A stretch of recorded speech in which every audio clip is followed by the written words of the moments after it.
Good morning, everyone. Today's Thursday, September 16, 2021, and we're here for a work session. We'll start with the pledge. Ken, can you please take the lead? Yes, thank you.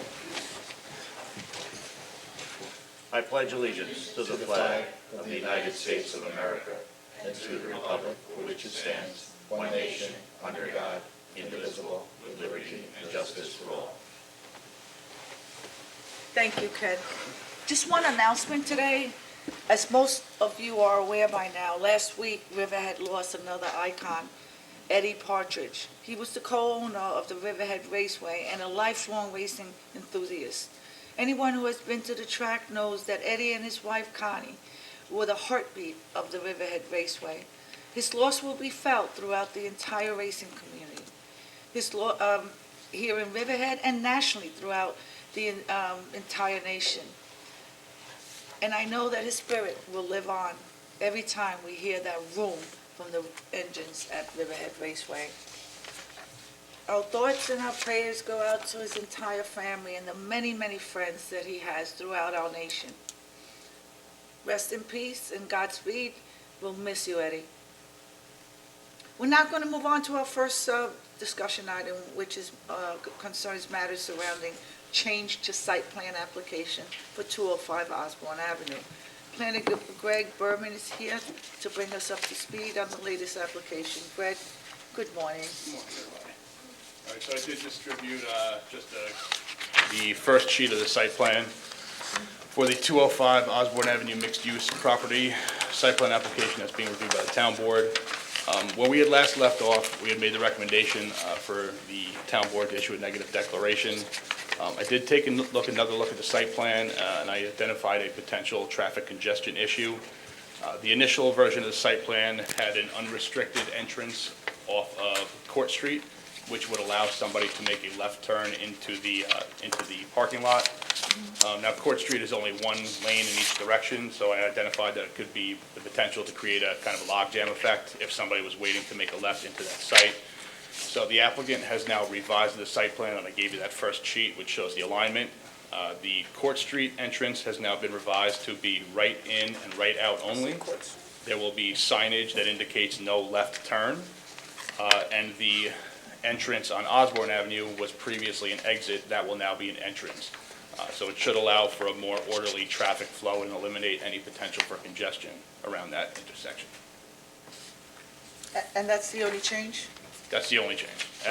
They are proposing on Osborne Avenue, they are proposing street markings and a sign that says, "Don't block the driveway." So that way, if there's somebody, there's a traffic backup at the light, someone will still be able to enter off of Osborne Avenue, and that driveway will not be blocked. Okay. So if you enter Osborne or you enter Court, the only way out of this complex is to make a right on Court. Correct. So will there be any changes to the ZBA application, Greg? No, there would not. Is the applicant planning to seek IDA benefits? I will let the applicant, we have the attorney for the applicant here representing. You want us to come to the table or podium? Either one, Either one. whatever you feel comfortable. Yes, we will be. Good morning. Good morning, Christopher Kent, Farrell Fritz, Hopog, New York, for the applicant. Yes, we will be seeking IDA. We actually made our first appearance before the IDA on Tuesday night. So that would make IDA an involved agency, correct, Greg? I don't really know if they're issued the permitting authority in terms of secret. No, they're not an involved agency. They're an interested party.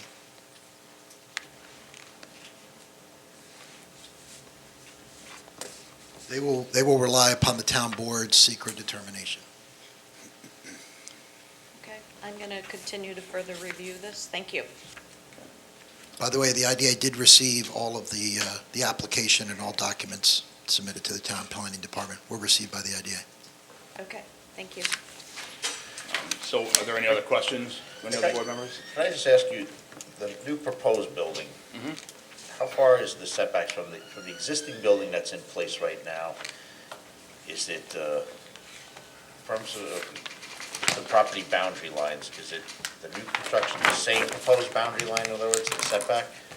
Are you speaking of how far it is from the library side of the property? Where the pre-existing building is now, how far away is it from the property line? So And then how far away is this one? So are we moving closer to the We're So the moving site- farther away from the library, and we are maintaining the same boundaries along Osborne and Court Street. Yeah, so right now, the existing setback on Osborne Avenue from the building is, from the property line to the building is about 1.8 feet. The existing setback from the property line to the building is, It's on page 4 of the site plan. yeah, it's not clear, it's not clearly marked out to the existing. I would estimate probably 4 feet approximately. The proposed setbacks to this current building on Osborne Avenue would be 3.7 feet, so they're actually moving it farther away from the property line. And the proposed setback on Court Street would be approximately a half a foot from the property line. So they are slightly decreasing that Court Street setback. Does everybody have the site plan and existing survey conditions? They had received it Doesn't previously, show I the just gave them the dimensions of site alignment plan. Not with us right now, we don't know. Okay, so this is just a modification just on the street to address Correct, traffic yeah. flow. The setbacks to the building haven't changed, it's just a Everything change to the remains traffic the same. pattern. And the last resolution we had, I did amend the resolution because the board had not adopted it yet. I did just make mention of the changes to the plan that have been done to mitigate any potential traffic congestion. So the building never moved for the modification? Correct, the site building plan? never moved, it was just a change to the entrance, egress Okay. on both Court Street and Osborne. And there are a lot of concerns about the 9 variances that were requested. Are you guys looking at those or reconsidering any of those? No. I mean, if you look at the 9 variances, they are very minor. They don't have a major impact. We don't exceed any of the thresholds adopted in the study or in the zoning. We don't exceed the height. We don't exceed, lot coverage is permitted to be 60%, and our building is proposed to be 43%. Impervious surface could be 80%. By the way, we're not changing impervious surface at all on this property. The current property is a building with completely paved parking area right to the boundary lines. We're not changing any of the parking lot area. It's permitted to be 80% impervious surface, and we are proposing 78%. The height can be 50 feet. We're proposing 50 feet. The FAR could be 2.0, and we're not exceeding 2.0 FAR. So we're not exceeding any of the thresholds adopted in the zoning or under the GEIS that was considered and determined by this board unanimously, and the zoning that was adopted unanimously. So we're not exceeding any of the thresholds of the prior GEIS. So that is why we would request the board give us a neg deck, because of all the major components of this project don't exceed any of the thresholds adopted by this board unanimously. Chris, one of the concerns that I read about from public comments was that with the Historical Society being right across the street, that pile driving would create problems for the artifacts in the museum, but there's not going to be pile driving. My understanding with this project, it's going to be foundation up, standard built. This is going to be a concrete platform building, so there won't be any pile drivings. Right. And we did that in order to to address some of the concerns raised at a planning staff meeting we had back in May of this year. We converted this to a concrete slab, concrete foundation, concrete platform construction. More expensive, but less impactful during construction. I think there were also concerns about the building fitting in with the character when it's between the Riverhead Library and the Suffolk, 2 historical buildings in our town. I think that was certainly a concern. Well, I believe the town board unanimously approved a study and a zoning code that wanted to reinvent this area of town. So you have a Railroad Avenue corridor study that allows for buildings to be as high as 60 feet. This building is on a smaller lot, over 20,000 square feet, but less than 60,000 square feet. The height is permitted to be 50 feet. We're proposing a 50-foot high building. 5 stories doesn't matter. It could be a 1-story 50-foot building. It could be a 3-story 50-foot building. It could be a 5-story All right, 50-foot building. just to address the councilwoman's concern, Dawn, can you talk about the overlay district? Well, certainly I'm aware of the overlay, but I think you can understand why the community feels that way with, those are two, certainly the Suffolk Historical Society, I think, is one of our most beautiful buildings in our downtown area. So I think you can understand the community's concern on some of these. The other thing I wanted to mention, I do have the variances in front of me, and I know the ZBA is addressing it, but, I think the proposed front yard depth of 0.4 is quite different from the 5 feet minimum. Well, if you look at the layout of the property, that 0.4 is only at one corner of it's at the southwest corner of the building. As you move east, the building moves farther away from the property line, very similar to the existing building that's located there. That southwest corner is closest to the property, the current building is closest to the property line at the southwest corner. As you move east, because of the way the property is situated at an angle, and that it's the building to stay in line with the angle of the western boundary, the building is constructed at an angle. And the reason we do that is to keep it as far away as possible from the library, to minimize the impact upon the library. And I do have a colored rendering here. I only have one of them. If you can- Is this the same one, Chris? No. This is the current Oh, layout. the current layout. And you can see that the existing building is closest to Court Street at that southwest corner. And our proposed building is basically right in line with the existing building. No, I can see it. Thanks. The current distance of the existing building to the library building is 83 feet, and our proposal is to have the proposed building to be 112 feet. So we're moving it 29 feet further east of the western property line, which we share with the library. Also, all the trees that exist on the library property will remain. We're not proposing any change to that. We're actually adding some landscaping on our property. So we're not increasing any impact. In fact, we're decreasing impact upon the library by setting it back further from the boundary line. Well, certainly, I'm in agreement of revitalizing the railroad station area. That's a long blighted area in our town that needs a lot of work.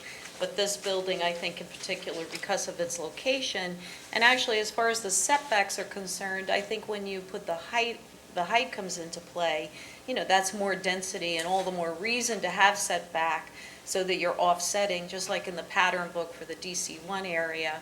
There are architectural elements and setbacks even within the floors so that you're offsetting that mass. So I think the setback actually matters when you have a taller building. The building is going to be taller than the existing building. And that's why we're moving it 29 feet further away from the library. Will have no impact, Okay, no can I shadowing impact at all. I think there will be more opportunity for people to bring things up. I know they're still discussing it at ZBA, and I know a lot of people are interested in following how this building, certainly I have concerns about it, but I think other people will bring it up as well. All right, Dawn, can you just expand on the TOD, please? Sure.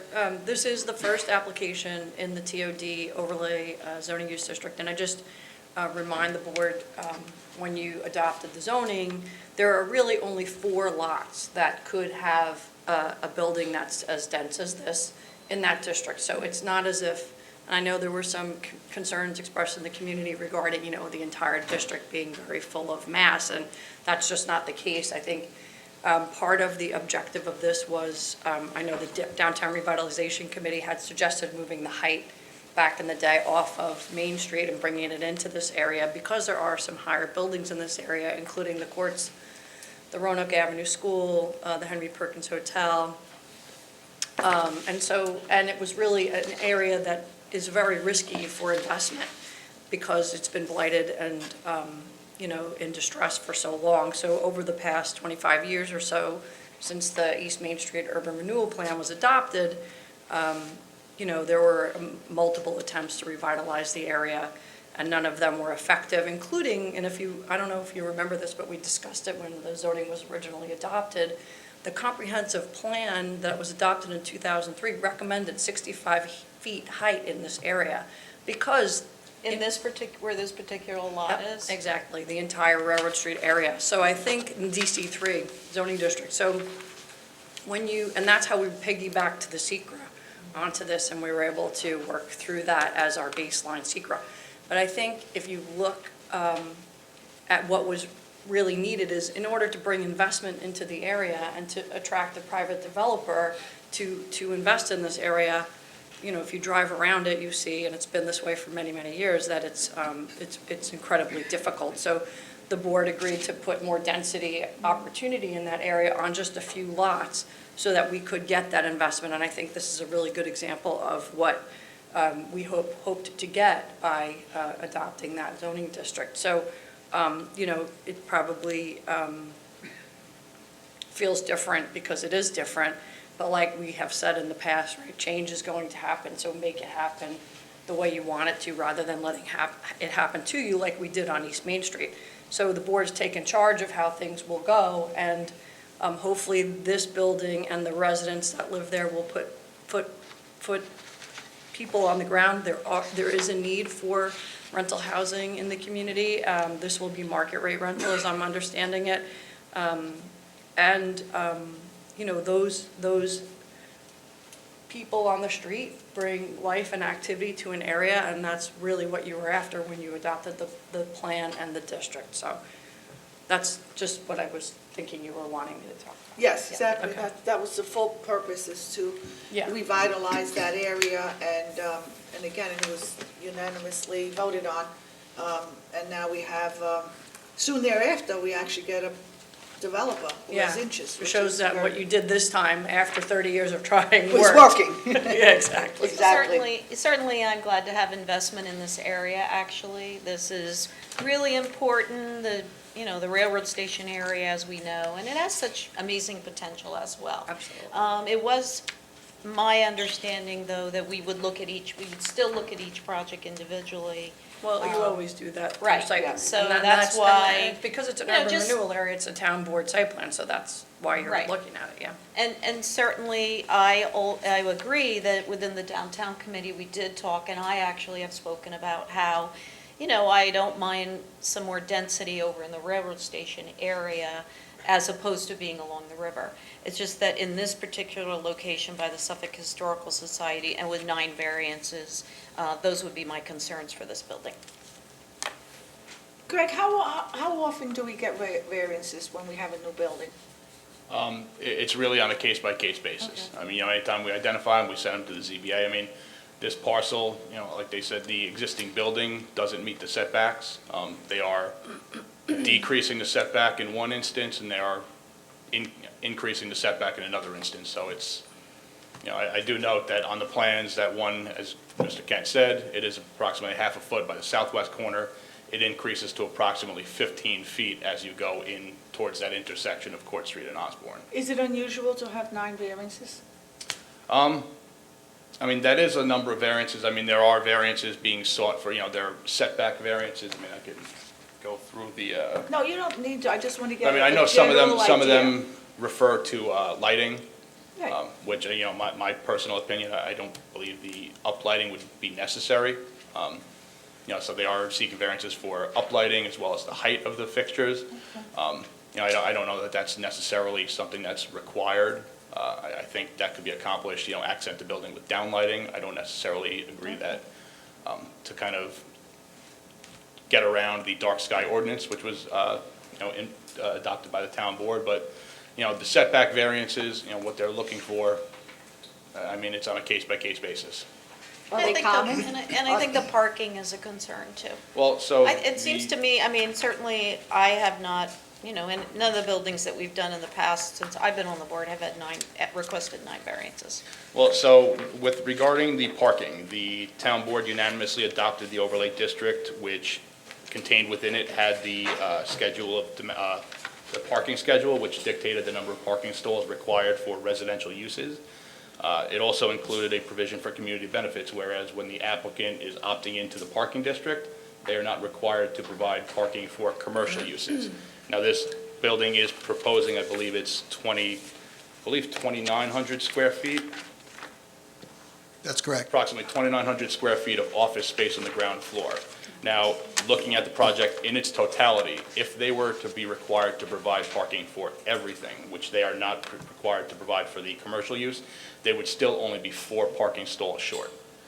Now, if they were to eliminate the parking for commercial use entirely, I think they would have to be like 11 stalls short. So they're not seeking a variance for parking.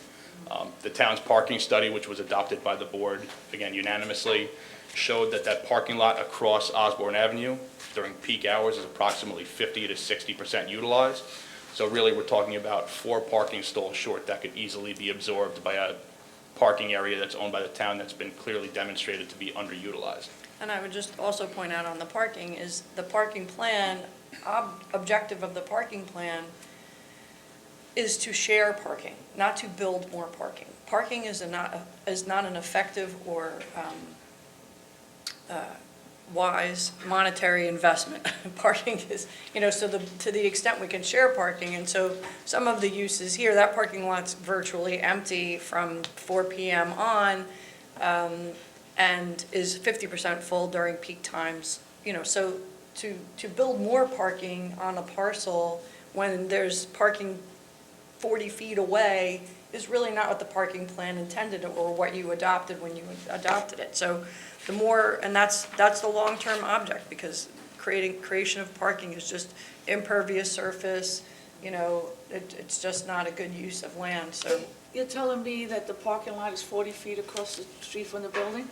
Yeah, I mean, It's across the Great. road, and the road's probably 50 foot wide, so 50 maybe it's feet. 60 feet. Yeah, I mean- It's directly across the And you're street. talking about 4 spots, and there's Yeah. tons of parking Yeah, across the street? Yes. I have to And- say, this is exactly what I envisioned when we Yeah. sat at the press conference and said, this area needs some help and investment.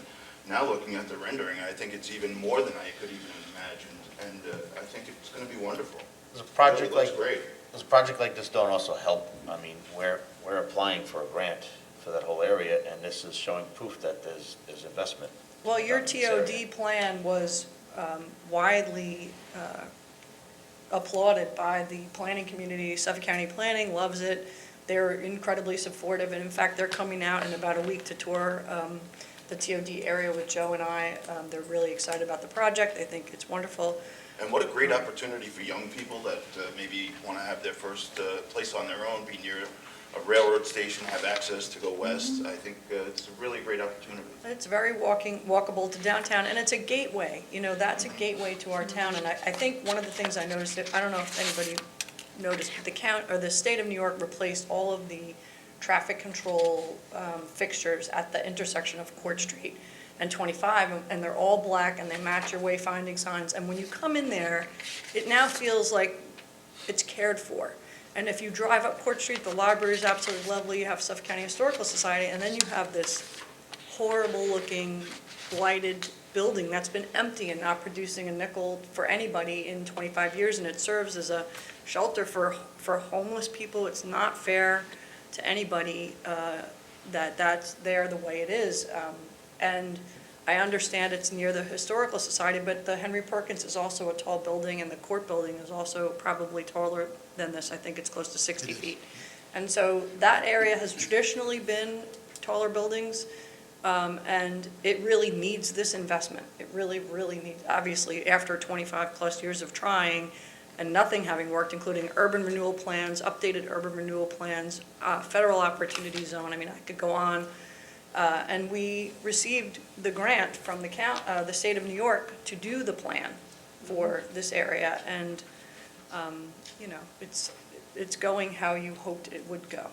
Well, fact, I'm not saying I'm against the project altogether, and I do think I have seen this developer certainly do some good work. But just to the point that it's the gateway, that's more important. We've got 2 historic buildings there, and yes, the Perkins has more height, but certainly the Perkins has a lot of character, we have to admit. Just to the it's just that there are 9 variances. 3 of the variances are on setbacks, 2 on parking, 2 on buffers and screening, and 2 of them are on lighting.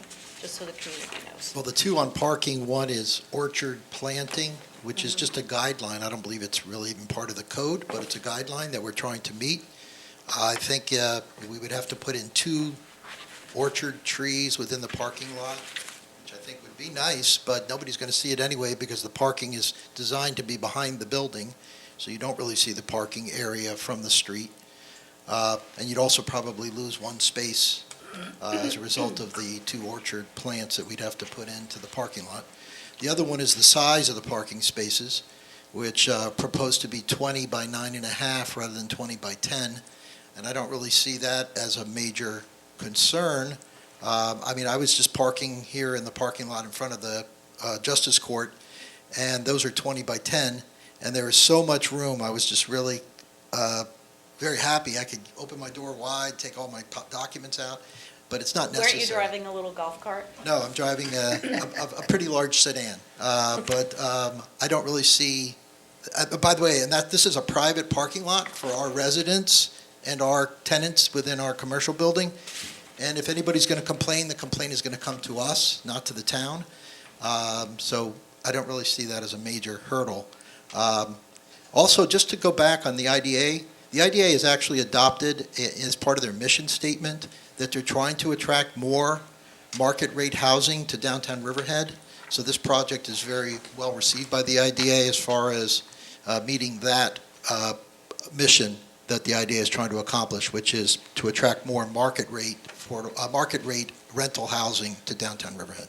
And if you saw the AKRF study on affordable just gonna housing, say we that. are, and Riverhead's always been incredibly responsible about providing affordable housing. We have a lot of it, and now it's time to balance that and get some economic diversity, and so that's why IDA is, and that's why our IDA is great, because they can really, we can zone, but they can contract for those certain things that you're looking to do and get done in downtown, so we're grateful to them for that policy decision. As Well, far and as, I am glad to mix in some market rate, yes.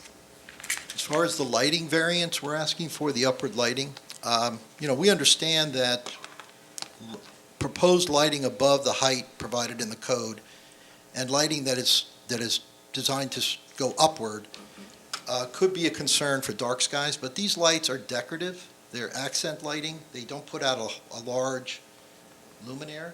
Is that the right word? So they're very low wattage bulbs, and they're really decorative. And they don't cast, they're not pointed upward or outward, they're pointed inward towards the building. And they They're don't. really like a sconce. Right, and they It's don't just like an really, outdoor they sconce. don't go Pretty. beyond the It is. roof line. So Yeah. this is an actual building constructed by G2D in Huntington. And you can see the decorative lighting. It ends at the roof line. It doesn't go beyond that. If you wanted to share that. I don't know if you've seen it. I think it shows in that design over there too at the top. Picture That's of the not light it, is is just- that it? That's not it? Yeah. Oh, that's it? There is some lighting shown Yeah, at but the this is a top rendering. here. This is an actual photo taken Right. of a building that's been constructed in Huntington by G2D. Right. This is the concept. The And this is concept a is to make great, it look attractive. great builder. I mean, they've gotten awards through Vision Long Island. They're not looking to What do put you the mean? light into the sky. They're looking to put the light inward against the building to accent the architectural design. And we have the Okay. architect here if So anybody it has calls any for a questions. variance, okay. I mean, It's I do not know a- this project did go to the ARB, and it was very well received by the Oh, it ARB. was? Yeah. But Greg, we're only looking right now at the change of the traffic flow. Correct. That's Right, really yes. cool. Correct, Okay. correct. I mean, that was just, Yeah. it was an We're important. going way beyond that.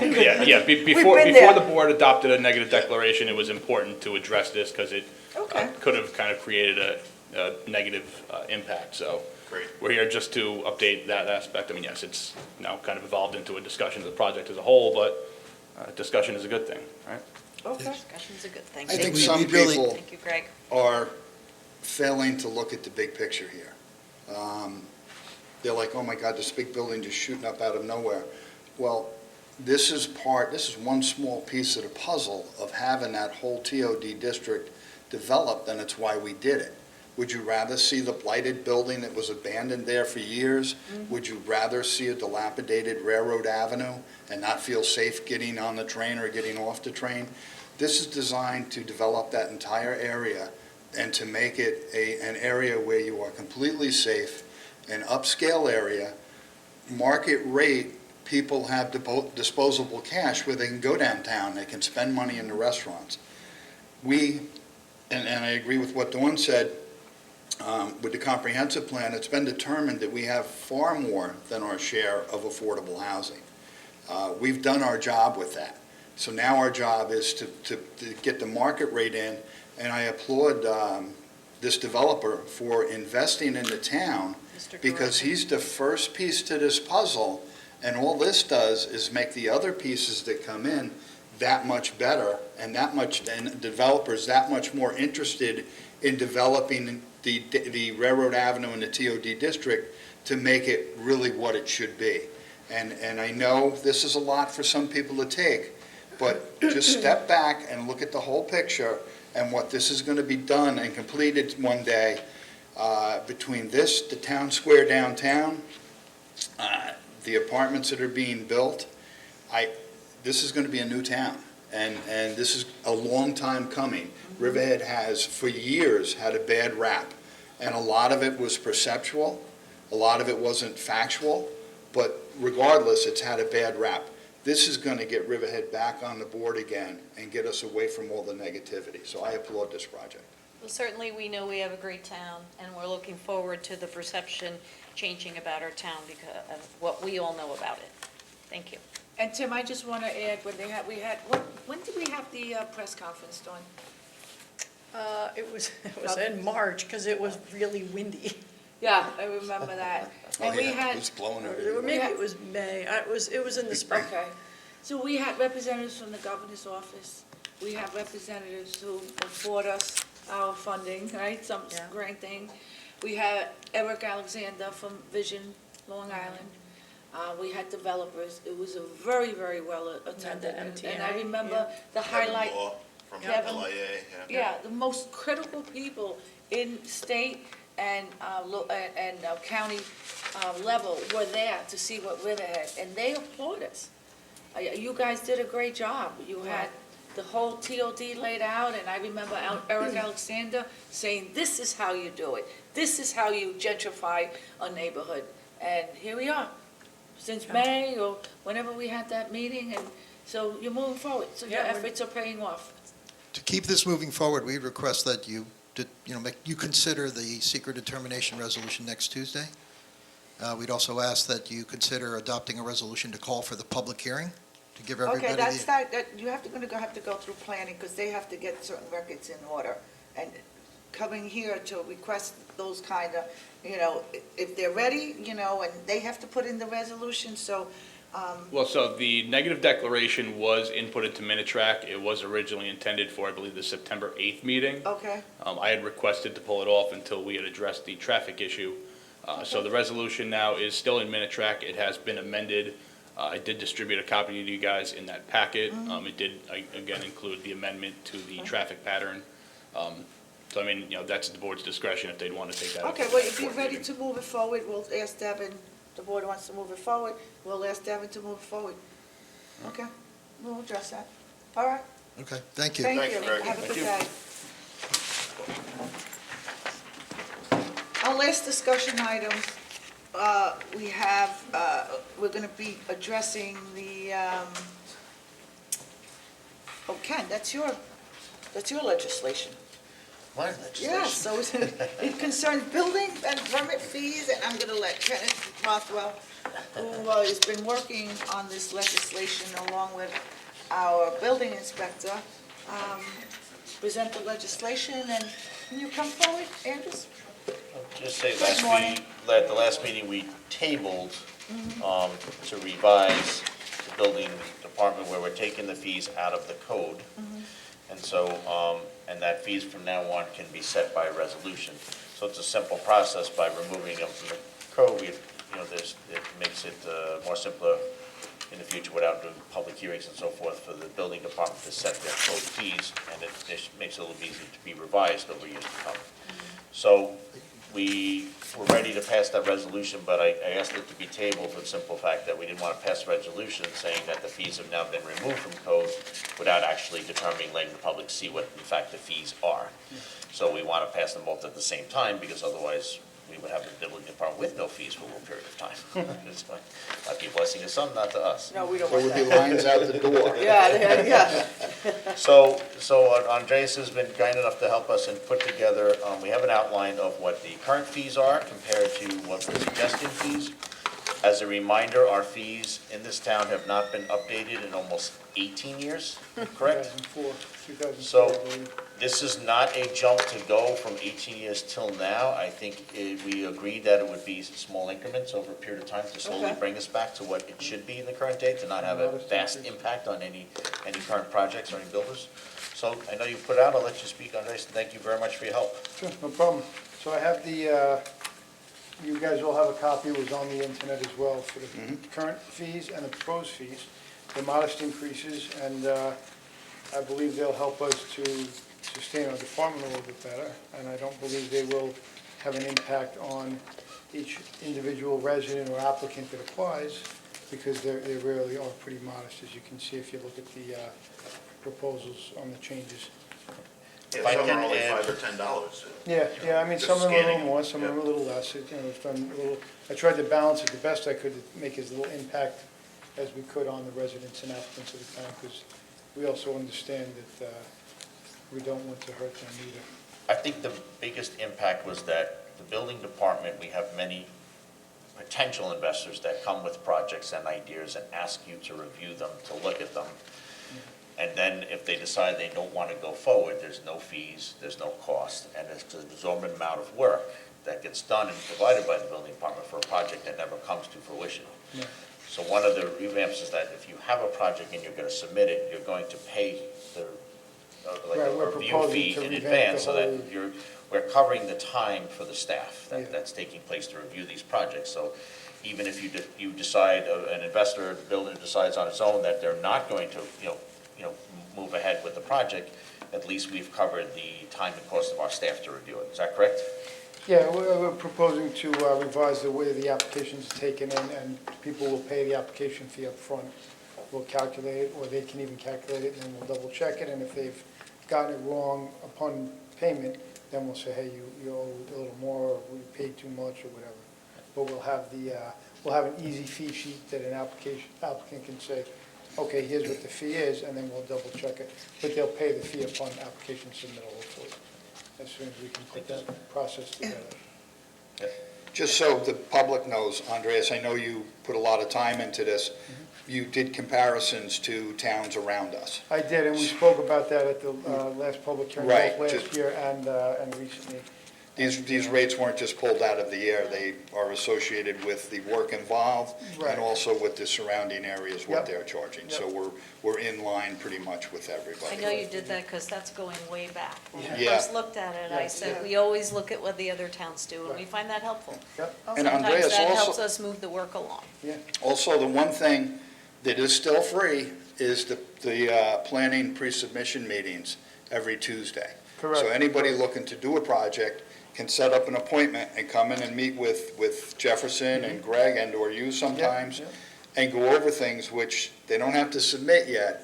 And it helps you guys down the line because they're gonna submit things that are more correct. Yes. And it also saves them money from submitting and paying extra fees. So they come in, if they're smart, they'll come in, make an appointment, go over things, they get the correct information, then they go on their way and they submit stuff that is proper, so. And, to that point, if a resident comes in and they have a survey and they want to say, hey, I have no problem, and the staff neither, we'll review it quickly and say, hey, this will work. Right. Instead of saying, hey, we're not even going to look at it until you submit it, we absolutely will. And as take a far look as at I know, something. we're the only town that does this too, with the special meetings to do this. For the The people that come pre-submissions, I in love believe it, so, the yeah, developers and planning, whatnot yeah. come in, they have a chance to go over the project Right. and get professional information from the town that they're looking to do the project in, so it's very helpful. Yep, yep.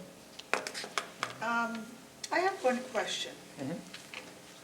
I'm looking at the denial letter, so we're charging $100 to deny someone from an application? So So, it just Yeah, seems no, like I- a little. I get that. I mean, why not incorporate it into the fee if there's a charge? So yeah, you could, so what happens is someone comes in, they know it doesn't meet zoning, and they come in and then they have to give us a survey and a proposed project, and then we have to review it for zoning, make sure everything is right, make sure they don't have other things on the property, and then write the denial letter. So that takes, it takes 3 hours sometimes by the time it's done.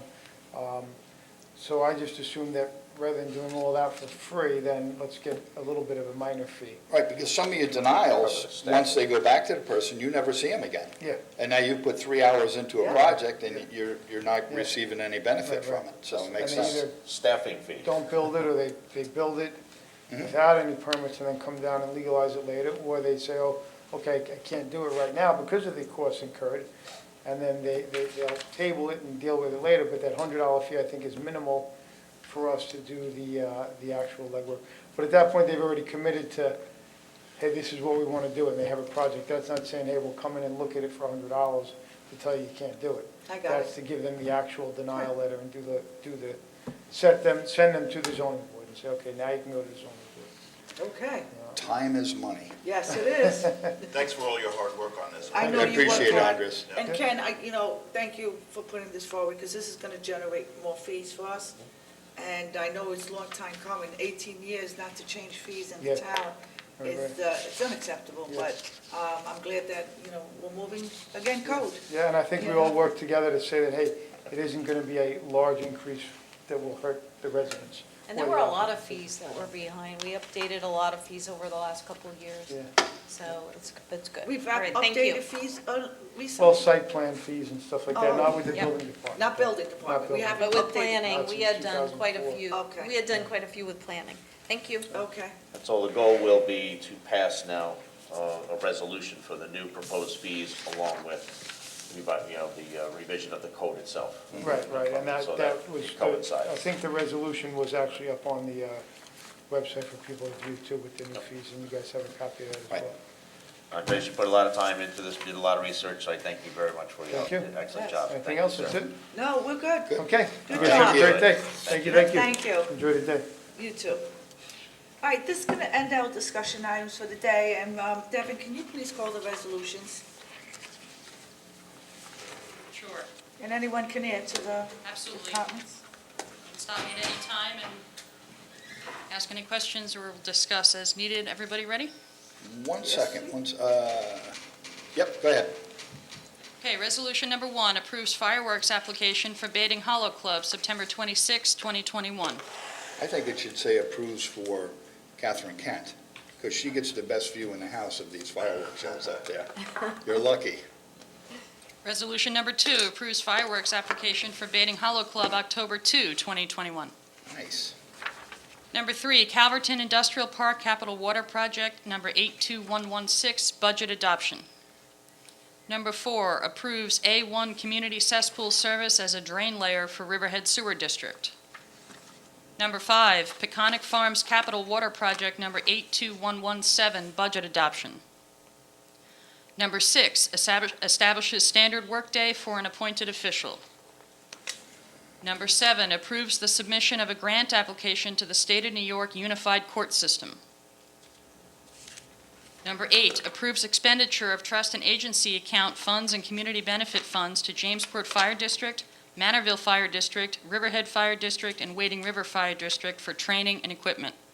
I look forward to this. This was exciting and very good for our services, for our service departments to be able to receive this money for training and such.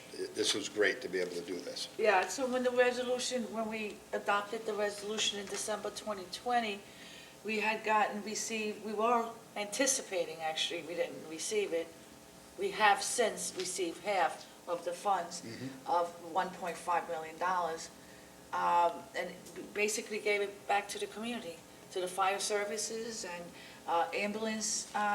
The RVAC needed an ATV, it was included in it, and I think there's all kinds of community services, and I'm glad that it's going through, and we Right. did receive the half of the funds. So once the project is completed, we'll receive the rest of the funds on it, and it's the right thing to do, and I was at the fire district meeting last night, and I told them about it, and they were very excited.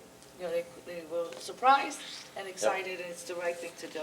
Well, certainly, we value the work done by all of our fire departments, and Actually, I got to go by, I stopped by Wading River Fire Department and saw their new truck they were very excited about.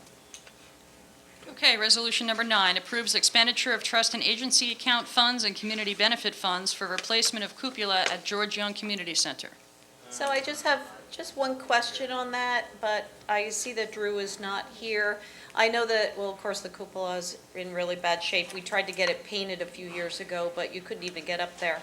But also, want to ask Drew, maybe he can get back to me on the state of the elevator. I know that the elevator needed a lot of work out there as well.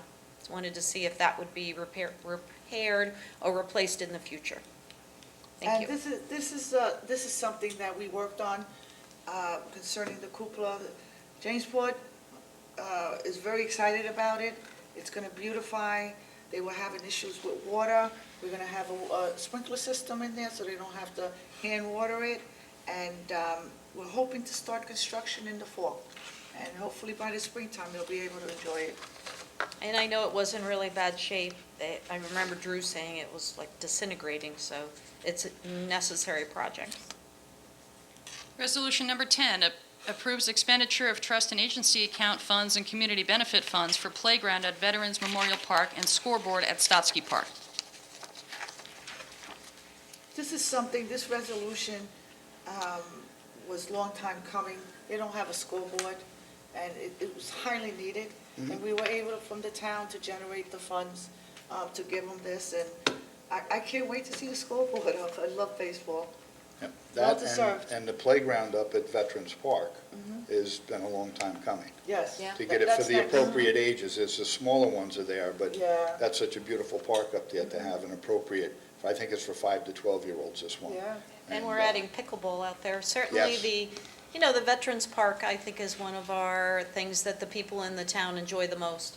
Yeah, you're right. And I say it every time, but that EPCAL trail is really immensely important. So glad to be adding more things out at the Veterans Park.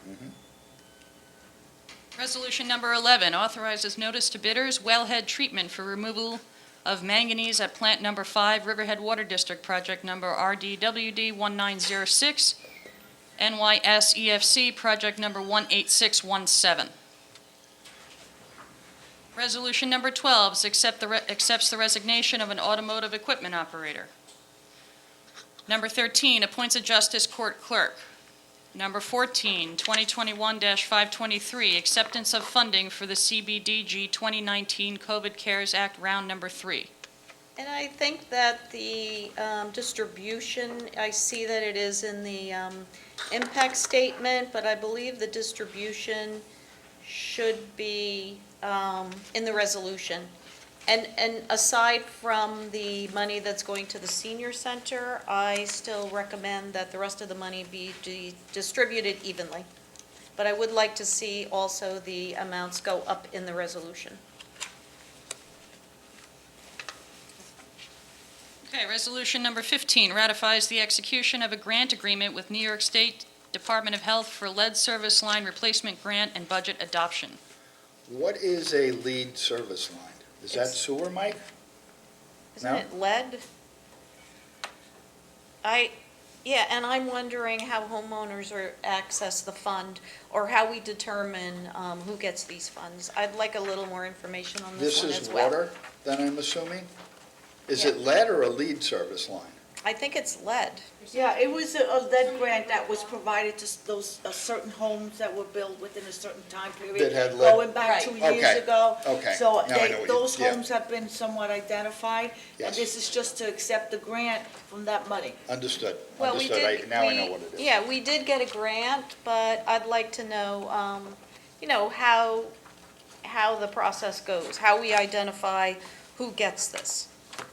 Bill, do you know that, or does anyone have that information? You can determine that, Councilwoman. You could, simple phone call, go to the grant department, and they're the ones that put in the grant, and they'll give you a copy. Oh, Dawn just popped in, so that's great. Okay. Dawn, you applied for this grant and you received it. Congratulations, another grant we're getting. Councilwoman had some Oh, yeah. questions. Okay, so this was a grant that was actually received in, I think, This was a while ago, I thought. 2019. Yeah. Yeah, so it's a 2019. line replacement grant from New York State Department of Health. And there was a tremendous amount of paperwork that needed to be done before we went to contract. So we did all of that paperwork, and then the contract comes through the grants gateway. And so, so the contract needed to be signed, the contract was signed, and now we're adopting a budget. But this is a no-match grant, and the water district's going to use it to, not only, it's very flexible funding, the Department of Health has been fantastic. It allows us to go, to use the funds even to identify, which includes, excavation, but also create record investigation mechanisms to determine where these lead connections are in the public water lines, if there are any. Frank has a good handle on that with John Collins from H2M. We worked very closely with them on the budget and the plan, but this is a substantial amount of money, and it's going to be very good for our town. And homeowners access the funds, correct? Yes, and so we can also use it for public outreach, some of the funding, so if we want to do, advertising to get people to look for that lead service. It's mostly going to be in downtown in the older buildings. It's not going to be in any other areas other than that, and it really was focused on downtown, so. So I was wondering how we identify the homes, but you're deferring that to Frank? We don't know what homes yet, and so this Right. funding allows us to use, that we're allowed to use the funding to identify these properties. So we can do lead testing, we can do excavation, we can, use our records, because our record systems show what connections were made when and what lines were connected to public water when, and then they'll be able to determine where those connections are and replace them at no cost to the homeowner. And then, okay, so the town does it, the homeowner doesn't do it, and then access the Correct. I'm wondering No, how no. the homeowner accesses the funds. We are gonna contract that all out through our normal, contractors, and it will be reimbursed to the town. All right, thank you, Dawn. Yep, no problem. Thank you, Thank Dawn. you, yep. Okay, resolution number 16. Resolution and consent approving the dedication of highways known as Calverton Court, Southerly Portion, Canterbury Drive, Southerly Portion, and Recharge Basin, Birchwood at Wading River, Section 3. Number 17, appoints a maintenance mechanic 2 to the sewer district. Number 18, awards bid for removal of household hazardous waste. Number 19, awards bid for Dow Flake Extra 83%, 87% calcium chloride or equal. Number 20, authorizes execution of an agreement between the Chief of Police and Town of Riverhead for retroactive salary increase for the year 2021 and set salary for the Chief of Police effective January 1, 2022. Number 21, order calling a public hearing for the increase and improvement of the facilities of the Riverhead Water District. And I was going to ask Frank, I don't think Frank's here, though, see if Frank might review the details of the project so people know before the public hearing. I don't see that Frank is in the building. Does anyone know? Okay.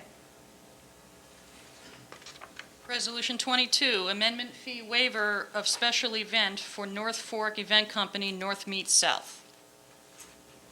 Number 23, sets the fees for the fall brochure. Number 20, I have one question. Ray, is there a separate fee for non-residents? Yes. You want to come up to the mic, answer that maybe? Although you do have a good loud voice. If there's a separate, yeah, I was going to Good see if there morning. was a separate fee Yeah, we for had $10 non-residents. for non-residents. And do we need to include them here? I have it in the past, that's the original price, and then we just add. I mean, I can amend it to do that if you prefer. I mean, it But seems like it In the past, should we be just in put there. the prices in, and then in the brochure, we just add $10 to each non-resident. Well, I think if it's easy to do, I don't mind. let's I add don't them in mind. there. I'll All right, add thank to it. you, Ray. Sure. Davin? yes. Don't go far, Devin. Okay, number 24, budget adjustment for Riverhead Sewer District Fund. I'm just wondering if we have the current amount in the sewer district unrestricted fund balance?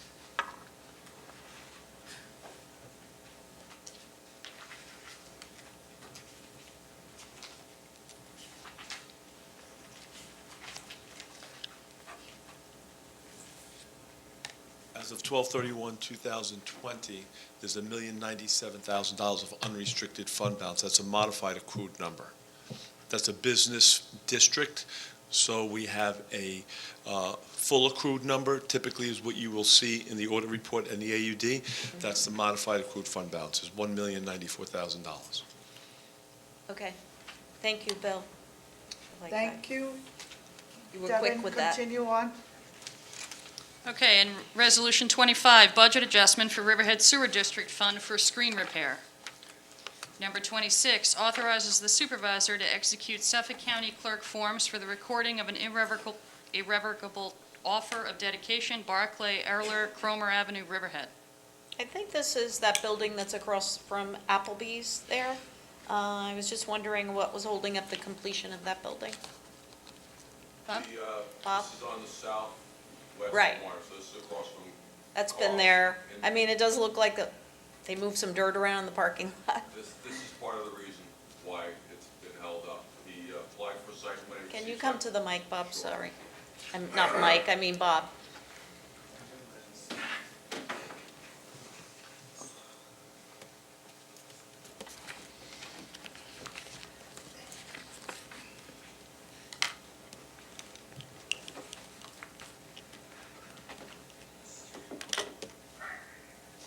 Good morning. This is a planning board application, so I am not 100% conversant with the application. But my understanding is he received site plan approval, obtained the building permit, started the construction, started doing the work. Thereafter, an amended site plan application was made, and it was brought to the applicant owner's attention that part of his initial site plan approval required that this dedication be submitted to the town in order to proceed. So we have been going back and forth, I think, since about 2018 with him, his consultants advising that we needed this as part of future planning, as the roadway, anybody who's familiar with it, when you come out of that south side, we don't even have a left turn there because it just doesn't work. So he has now agreed to do the dedication, which will allow the amended site plan application to proceed and hopefully the work to be finalized. So Bob, do you know if there's a timeline for them to complete the construction there? As with any application, if someone pulls a building permit, our current code does not impose a time constraint. They can continue to pull building permits. We don't have a limit on the number of building permits a person can make application for, provided they pay the renewal fee. So the answer is there is no specific timeline. I think it's still waiting site plan approval for his revised plan. So this, again, is a condition prerequisite based upon the initial site plan approval. So we need to get this out of the way so that we can get his amended site plan application out of the way. And Catherine, you can always call the planning department. But I mean, if Yeah. there's, I mean, I know it looks poor, the site's Yeah, not, you know, it's but. been, I mean, we can agree, it's been a long time. Yeah, but unfortunately, I don't think it's unsafe. I don't think we have an ability under our code to make it, to remove it. We've been trying to get this particular document from him for a long time, and we now have it, so we would really like the board to agree to it so we can get it filed and keep the process moving. Thank you, Bob. All right. And certainly, work session where we're talking about resos, I think is a good time to ask questions. Thank you, Bob. Oh, There was, absolutely. But, go ahead. there was some concern with that property Yeah. too, with the runoff, because the property is up a little bit higher and drops down onto Cromer Avenue. And when it rains hard, the water was running off onto Cromer and dragging sand and dirt and rock and everything with it. So that was an issue too that they were working on. And I assume they came to some sort of agreement with that also. Yeah, I think that's a good point to point out, because I think that was also part of the reason why it got stuck a little bit, because of where the rings and drainage structures were being proposed. Right. There was some questions that were being raised by us as to relocating them. Right. In order to take that runoff. So that was also part of the reason Yeah. for the gap between 2018 and today. Well, hopefully this can get going. This will help that building get completed. So Yeah. that's a good point. Thank you. Yeah. I think Yeah, they- I'll be glad to see it moving along every time I would drive by there. That would bother me to see Yeah. that there. Thank you. Thanks, Bob. It's great. I think they did a good job in addressing it. And Debbie, can you continue? Resolution number 27 authorizes purchasing agent to attend NYS AMPO Local Government Procurement in New York seminar. Number 28 authorizes purchasing agent to attend annual conference of New York State Association of Municipal Purchasing Officials. And Resolution 29, Economic Development Fund Z14 Budget Amendment.